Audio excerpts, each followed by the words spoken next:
Okay, so I challenged you that this graphic representation is actually a replica of this, actually represents this. So that was where we stopped part one. I had to stop at part one because to segment this long lecture into different parts. So, and also because something happened to my PowerPoint, so I just was not sure whether it would work or not. Anyway, so there, this is the past, and this is the present. Anyone if is able to tell me that they are any different, I would be really pleased because I don't see any difference. Now, so what happens? We're still talking about what does it mean that people are different? Okay, so I found this video. I think I found it on Jolly Phonics website. I don't know, somewhere. It's on YouTube. It says here Jolly Phonics video. So anyway, I went there and I actually captured frames from that video, and I can see that that particular way of teaching not phonics, of teaching phonemic awareness, right? Phonemic awareness doesn't need to be taught through phonics. Phonics, it's something that people invented some time ago, and it was okay. We have now technology, we have now neuroscience, we have now all kinds of things that back then they didn't exist. Why are we still driving to work using a donkey when we have Lamborghini or Toyota or Lexus? We have so many cars, and we're still in education using the donkey that they invented in the 50s or who knows when, right? But look at that. Do these children look like the differences that they bring into the learning environment are engaged? Look at the little girl drying her eyes and scratching her head and thinking like, oh my God, am I still here? The children are not sort of, I mean, do they look to you as engaged on an individual basis? The woman with the finger pointing for attention, wonderful. I want you to, that finger means I want you to pay attention to this particular thing because I see this thing as important. And this is called individualist learning. I tell you what is important. It's called individualist learning, and you must attend to my needs, not I'm attending to your needs, because I'm telling you what your needs are. Like, look, guys, if I am some sort of, if I tell you stories which don't hold any water, look at those pictures. What about the boy on the right? We have in module 3 a particular, I think, a discussion on the concept of feedback, right? So I gave you there Hattie, who is, today considered as an important person in the field. We borrowed him from New Zealand. He came here. He's telling us how to do things. I don't know why he's not in New Zealand. Maybe they didn't want him. And basically, what did we say about feedback? Feedback cannot be something, or at least I challenged you to think that feedback is something that feeds back to me all the time. It's an ongoing process, something that is meaningful to feedback is only feedback feeds back to me only when it actually is doing the job for me.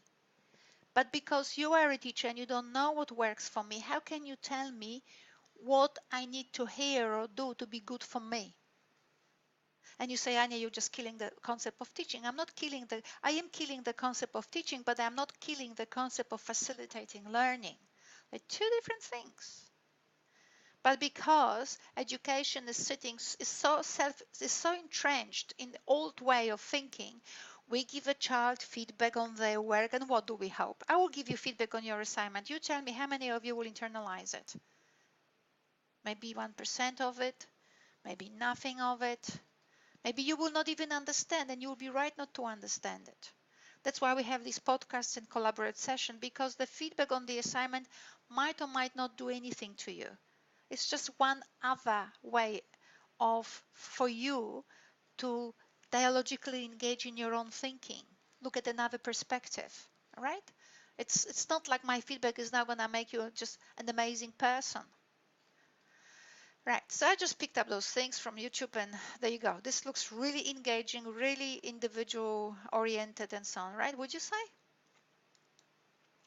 So the question really is, why bother about individualized learning? Well, you need to bother because we're different. And what we need to also do is actually understand what difference means. And there are many ways to understand it. We can understand it through social sciences. We can understand it probably through some other sciences that I have no idea about. But I'm just not gonna go there today to do social sciences, because social sciences might be said by someone like Hattie that, you know, that's just this particular theorist and what would he know. So now we're gonna go for hard data, but not the data that Hattie chooses to quote, which is studies from the past. Let's face it, Hattie is doing his own visible learning, whatever that might or might not mean, by looking at the data from the past, done by people who were teaching this way. Just looked more colorful this way, right? But effectively, it was this. And he's telling us what to do on the basis of looking through the rear vision mirror. Well, let's look at the neuroscience now, okay? Let's have a look what neuroscience says about the concept of difference. Oh my goodness, now we have sciences.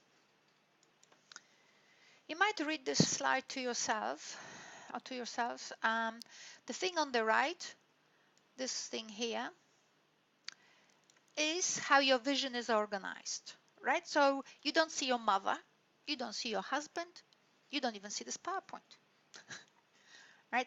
What your eye does see, your eye is looking for contrasts. Okay, so basically the eye and the brain work together in order from different contrasts to start creating increasingly more complex cells for perception.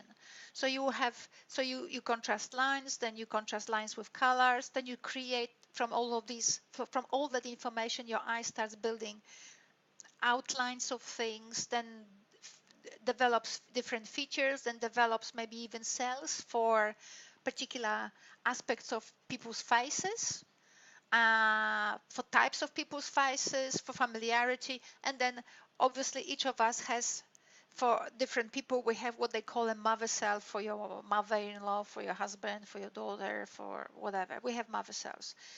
Now, obviously, when you drink alcohol, you lose brain cells.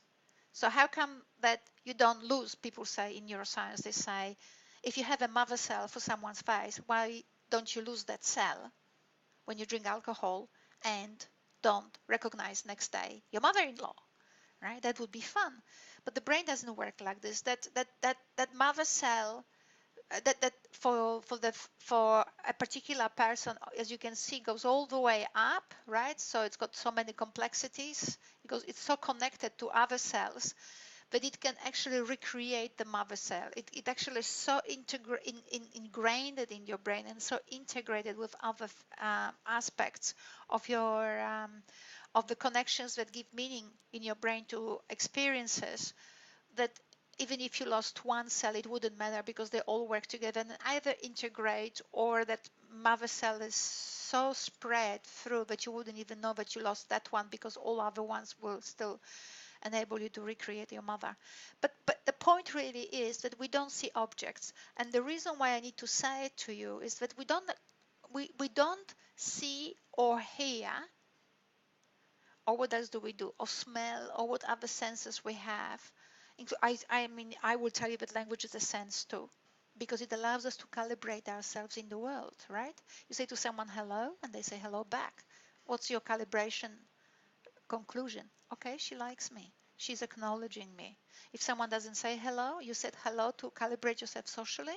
If a person ignores you, you now know that socially you are irrelevant to that person or they're angry with you. So anyway, but what I wanted to say here is that if we are not 20 years old or 30 years old, we are 3.5 billion years old. That's minimum, right? We are 3.5 billion years old. We have evolved to live on this planet. Had we evolved only to see a snake or to see a book and so on, we wouldn't be able to live in the past or in the future, because the world changes, the things that are relevant for us to see change, and we wouldn't be able to recognize, we wouldn't be able to read, because 3.5 billion years ago we didn't read, not even say 100,000 years ago. One would claim that we didn't read. So if we didn't read back then, why are we able to read now? Because our brain is a pattern developer and actually can read. But it's a pattern developer. It's not pattern reader. Do you see the difference? We create patterns. We don't read patterns. The patterns are not out there. There's nothing pattern-like about a letter, a sound, or whatever. What we do, we live. We live in an environment. That environment puts particular pressures on us. And in order to adjust, we respond to that environment. So the complexity of the environment generates complexity in our behavior for us to participate in that environment, right? This is from chemistry, by the way. So I didn't invent it by myself. This is top ideas from, or basic ideas actually, from chemistry about what's life. Life only can live in complex environment because it's a response to the complexity of it. That's why it evolved in water. Anyway, so to conclude, and this is the most important thing, whether we talk about reading letters or hearing sounds and whatever, nobody sees letters, nobody sees words, nobody sees anything. What happens is there's a complexity of the environment out there, and now if children or adults are exposed to this complexity, the brain, to cope and to participate, starts imposing patterns. Frequently patterns that don't work well. You can call it a mistake if you must. So that's why mistakes are so critical, because we need to experiment. We don't need to acquire anything. We don't need to see anything. We need to experiment with the patterns we create in our head to create increasingly more powerful patterns. This is something that what I'm telling you, I know that you probably understood it. It was easy. Well, it's not taught at undergraduate level. It's hardly even taught at the postgraduate level unless you do something special. But it is so simple and it is so easy to understand, and it's such a common sense. The brain responds to complexity in order to cope with complexity.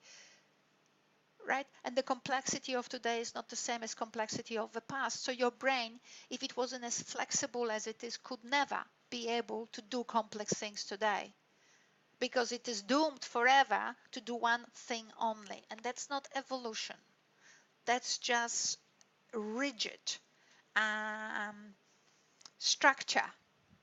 But unfortunately, because linguistics come up with rigid structure, here's your verb, here's the sound, here's the word, here's the grammar, then we actually teach children to those rigid structures and we forget that they have flexible brains. We actually forget that the children, each of us, we are different because we find ourselves in the environment with different genetics, with different histories, with different demands, and as a result, the patterns we create are a reflection of our histories. So when we're 5, 4, or 6, when put in the classroom, we already are human beings of 3.5 billion, who are 3.5 billion years old, plus the bits that we lived in this current life as manifested bodily people. So we have created in our heads patterns that work for us well. And now, what the teacher needs to do is to be aware of it.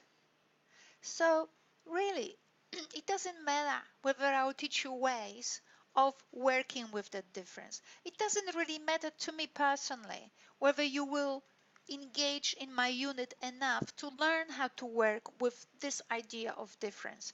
But what does matter to me is when you go to schools and when you see children experimenting, even if you do not allow them to experiment.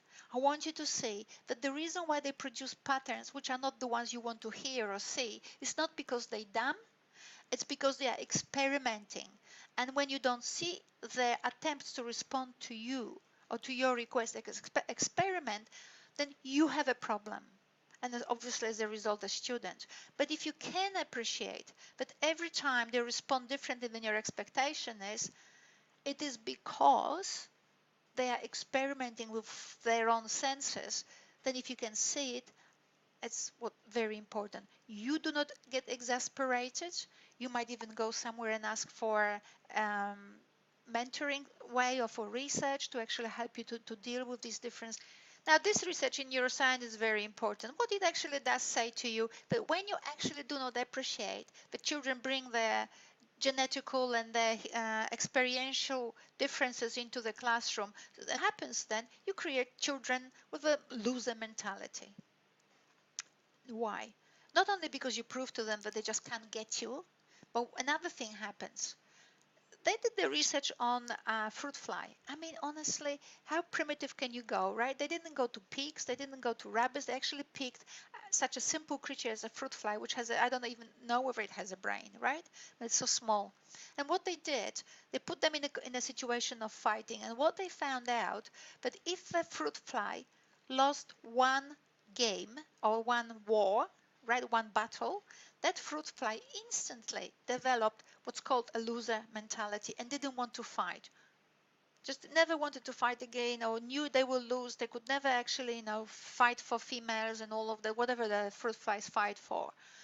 So what I'm saying is, if we can discourage, if one loss can discourage a fruit fly to the point that they give up on life, we are a bit more complex, obviously, as human beings. But why, if we can do it to a fruit fly, why would we do it to children, right?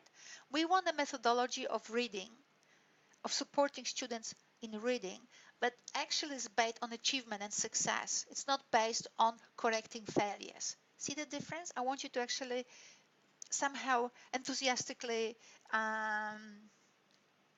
approach this concept that I'm just selling to you. I want a pedagogy of reading that is not based on correcting students, but actually on children seeing every response they create as yet another step forward, as yet another success. It's a pedagogy based on achievement. I don't have to show you this slide. You can see that they all come from YouTube lectures. So you can, if you do that, you can see actually the title of the lecture and so on. This is by a Nobel Prize winner in neuroscience. Now, I'm not going to explain it to you or whatever, you can read it for yourself, but the point really is the brain is so complex. There's so many waves happening, and when the waves go wrong, when something actually is out of sync and so on, we get dyslexia, we get schizophrenia and so on. So there's so many complexities happening, and once we know about them, we can actually work in ways that help us address those complexities. So some of my ex-teachers actually use calligraphy and pacifying music, and you've seen it on television when people use classical music and so on, just to support little children in actually coordinating their brain waves. Good for them. But if you actually connect it with calligraphy, right, which is with ways of writing which make writing special, then you create this amazing environment of peace, attention, and at the same time supports children's brain development. I just put it there for you because I teach it to other people. Why should I remove it from you? There's another curiosity from neuroscience, right, which actually gives us a bit more understanding of why we're so different and what difference actually means. Well, Damasio shows here, discusses here in this video at the conference on art and new biology of the mind. He's a very famous neuroscientist. Basically, what he's saying here, he actually explains the concept of multisensory learning or multisensory processing. What he's saying, we never process through one channel. So let's read it a bit carefully so that we can actually understand it quite well, his point.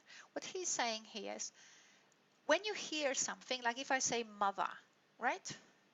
So what he's saying, you only hear or see things after they have already been processed in your head against the multiplicity of multisensory connections. So it goes like this. Someone says a word, it goes into your head, lots of grinding and blah, blah, blah, blah is happening, right?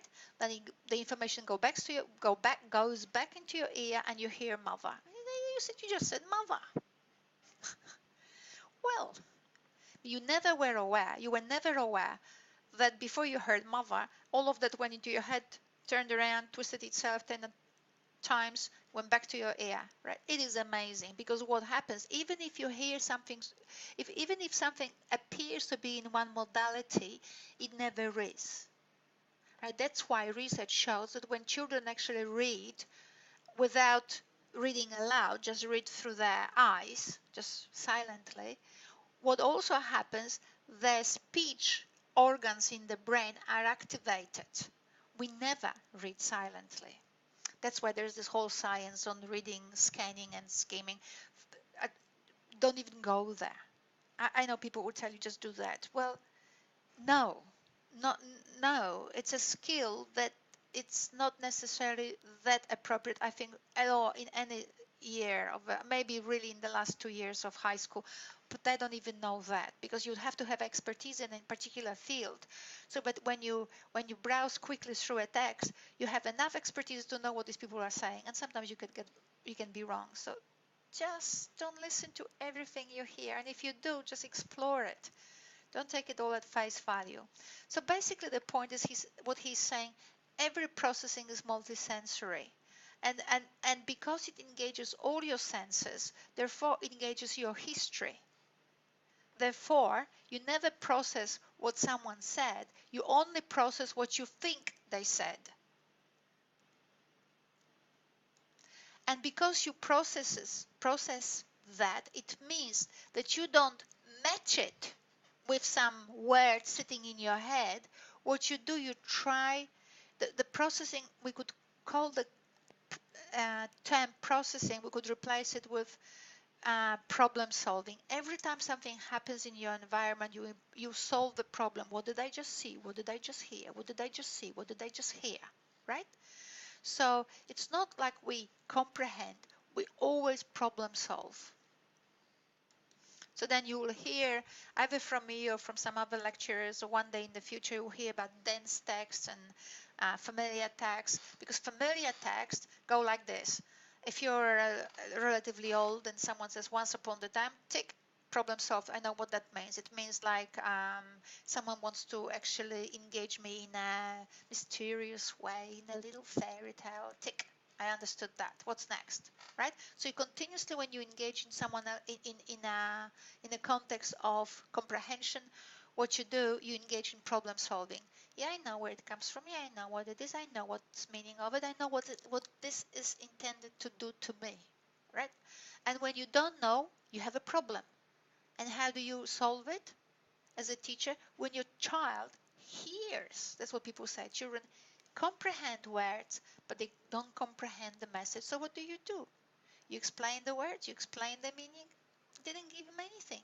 What they have a problem to solve, not answers to find, right? And that's what that woman with that big book is doing. What she's doing is not supporting children in problem solving, in solving their problems, which would be differentiated learning. What she is doing is providing them the answers, either by asking other children or reminding them something. But the children don't need to find the answer. They need to problem solve. And sometimes to problem solve, you have to leave one text, go to another text, compare and contrast how things look so that you can actually solve your problem, not to give the student, the teacher, the answer they are expecting. So someone says, well, once upon the time is just a saying. And you go, I don't know what that means. Well, ask Barry, what do you think? Once upon, you always say that. Someone else says, it means long time ago. And the child says, oh yeah, that's what they want me to know. Okay, tick. But did the child solve the problem what once upon the time means? No. They just know how to react to it when the teacher asks again. But what was the child's problem? We don't know. I cannot tell you. When the child doesn't understand once upon a time, then what do? You give them ways. You need to give them ways for themselves to actually explore why are they having this problem. They need to name the problem they have, not you. And to facilitate reading means enabling them, providing resources. Ever heard of resource-based learning? I never see it in literacy. But resource-based learning is providing children with resources where they can find information and tools for breaking down this information so that they can identify a problem that they're experiencing for themselves.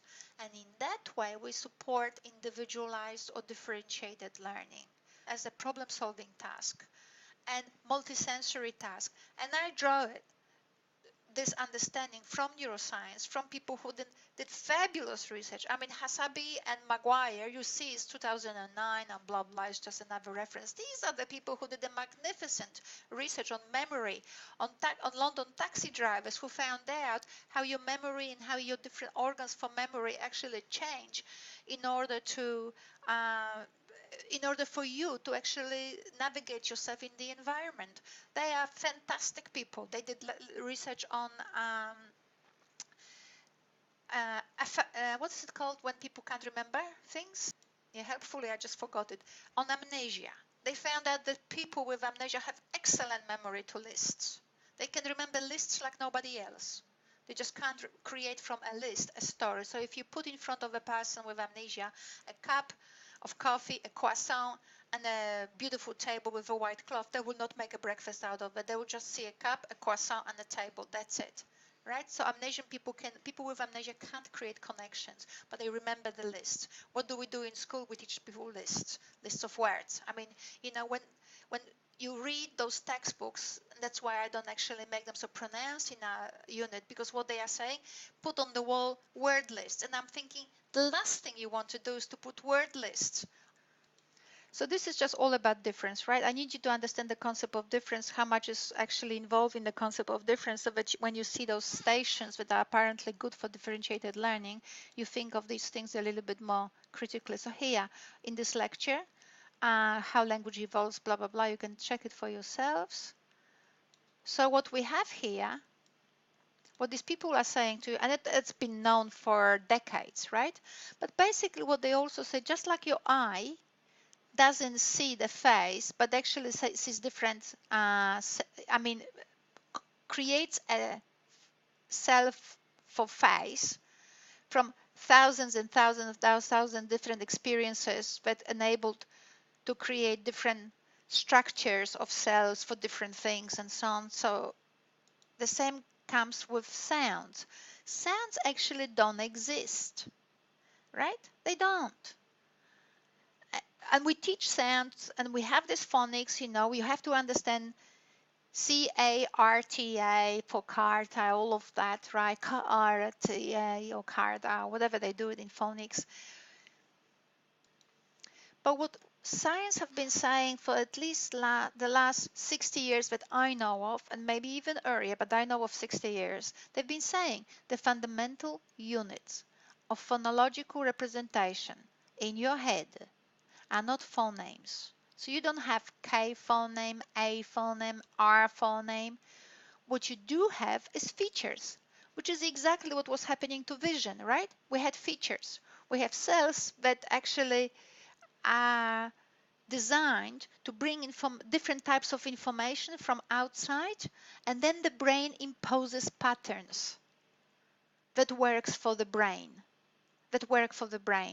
So if you say hello to me and I understood it, then I'm thinking to myself, okay, I'm okay with, so we understand each other and it's working.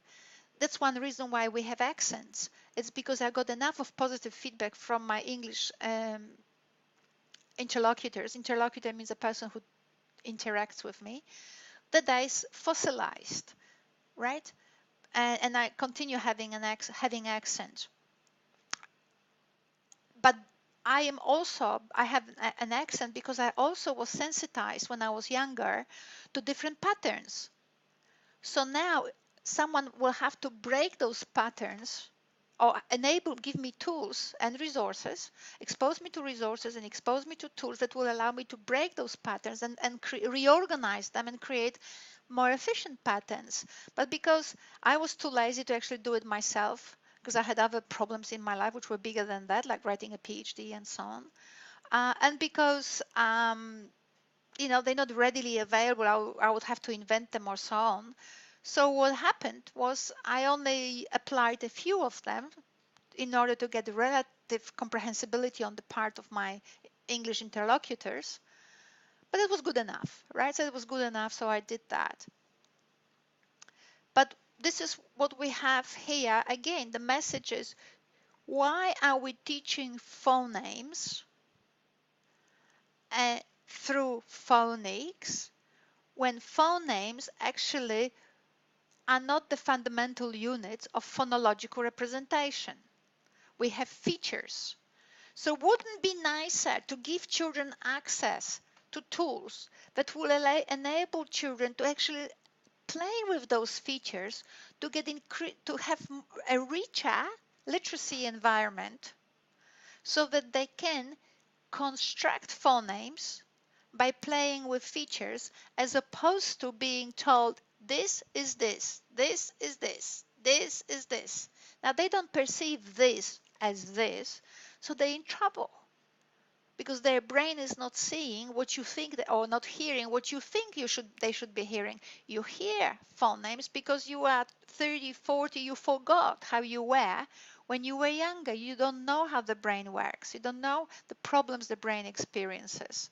So you do hear phonemes, but the kid is not hearing phonemes.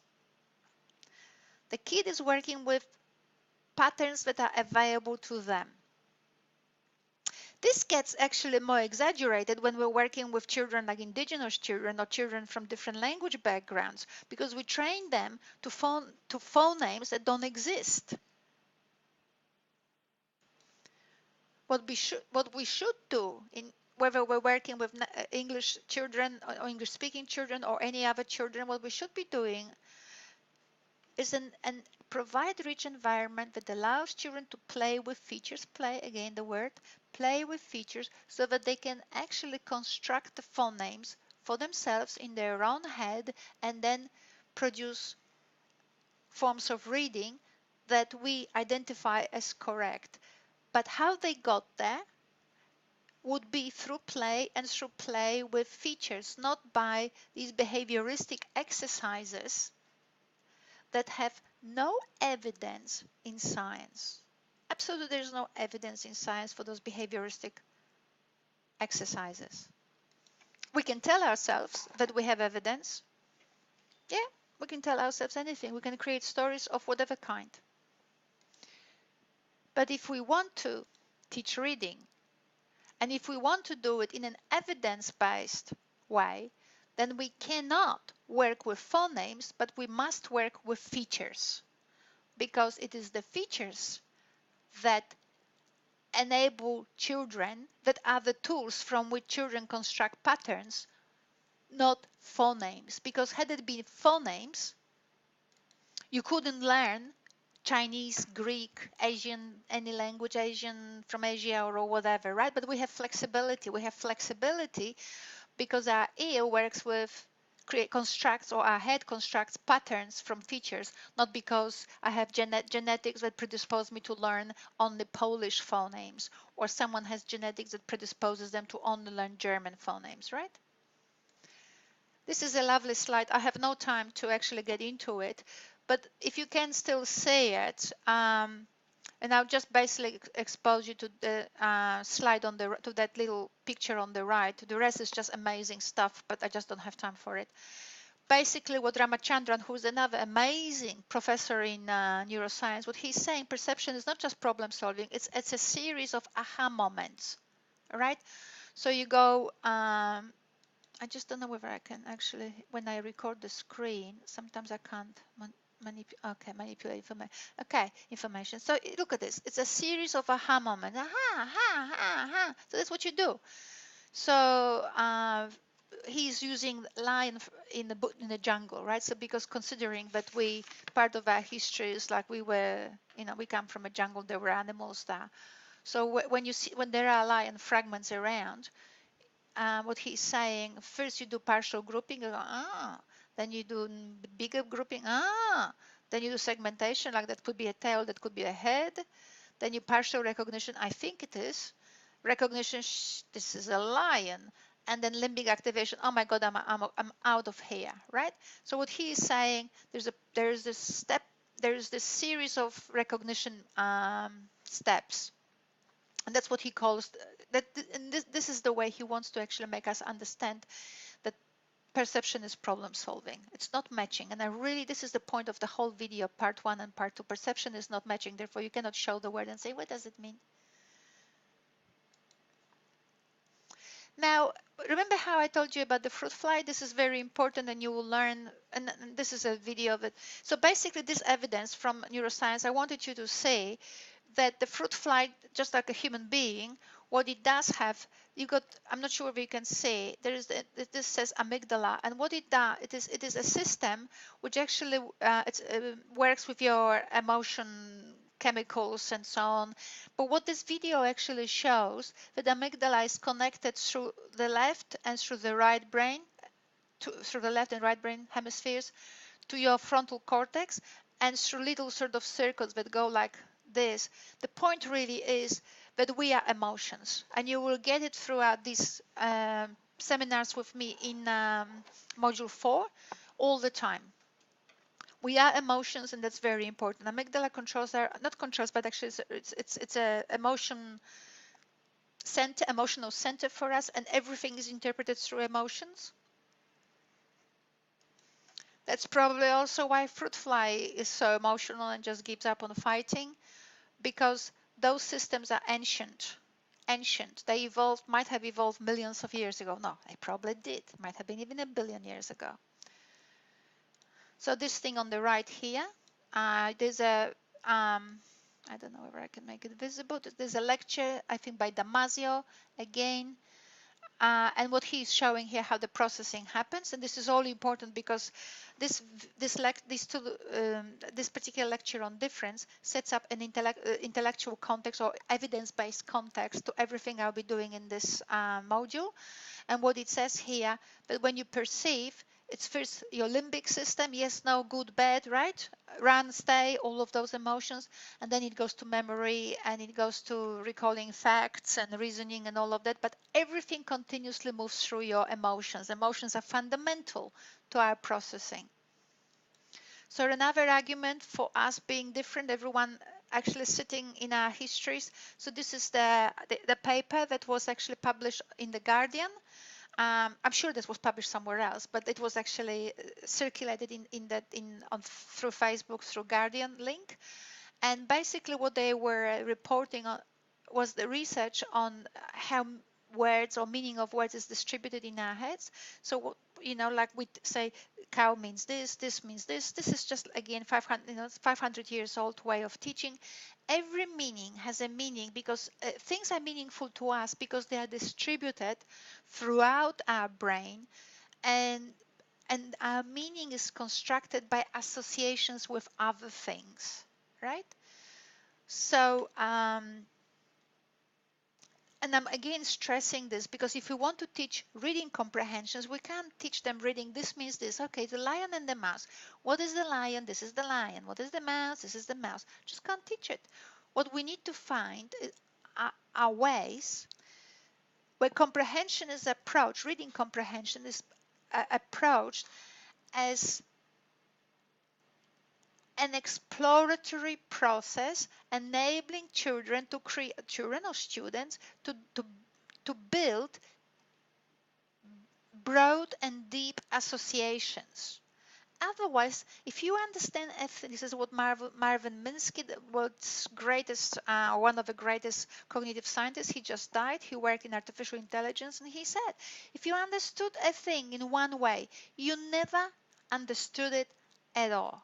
And the brain shows it.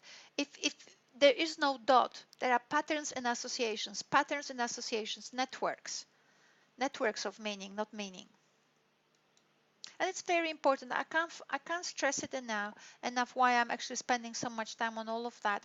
It's because we need to move away from this matching pedagogy or giving a feedback and our child should know, right? We need to move into exploratory, resource-based, individualized, and giving children tools so that they can actually play with different patterns, right? So that they can actually explore the power of those patterns and follow through a form of learning where every time they get an answer to their own question, they feel, oh yeah, I get it. It's an achievement. It's a sense of construction, as opposed to, oh my goodness, I don't know, and she always knows better. She always has a hand in the air, right? That kind of defeating pedagogy.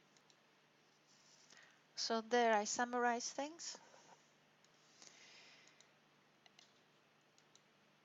Okay, so this PowerPoint is longer, and most of it I'll upload on in our module 4. You don't have to. I'm not going to talk about it because it's just not relevant anymore. But I made my point. But some of you might want to actually play with it. So here's a video. Basically, you can actually probably see when you play that. It's a famous video where this guy, he's again one of the greatest psychologists currently in the world. He's a professor at the University of Toronto, but he used to be at Harvard when he was 30. Don't you hate him when people do that? Anyway, so he's Canadian. So basically what he did this fantastic thing proving to us, this particular video proving to us that actually that most of the world we actually don't see. So that's very interesting conclusion. Then there's another video here I want you to watch if you want to. Then this thing is nothing. You don't have to pay attention to it. This is another video. I don't remember what is it on. I don't remember. So now we know there are these different types of memories because... Okay, you can watch it for yourselves if you can see. I don't know what it's about. Then this is just children, you know, like you show to a child a triangle and the child creates this rounded object on top of a square. Do not always think it's a mistake. You don't know why they do it. You don't have their brain, and the research on memory might be showing that actually they do not a bad thing. So it doesn't mean that you can't teach them the triangle, but don't see it as a negative thing. Then there's some other things here. Then there's a bit of a summary in this PowerPoint, so you can actually read for yourselves. This is this stuff from England that really is depressing. Like the concept of comprehension, I think this is even more depressing, this one here. Word recognition, language comprehension. Now you can see how the English here in this report, that was produced, that's Rowe's report on literacy. It's in 2006, I think. So this is how they see reading in terms of what do you call, an axis, up and down, good or bad. I mean, honestly, this is like for a chimpanzee. I asked those people actually, what's the difference between this model when you teach children according to this model, and if you were teaching a chimpanzee, would you have a different graph? Really? I didn't get an answer. They didn't say I was stupid. I just didn't get an answer. Why? Well, they did what they did, and they got money for it. But I can't see. I mean, you know, our curriculum doesn't actually identify comprehension in this particular way, and also focuses on word recognition. But we know that there is no such a thing like word recognition. There is only associations. So you have to create an environment that allows children to actually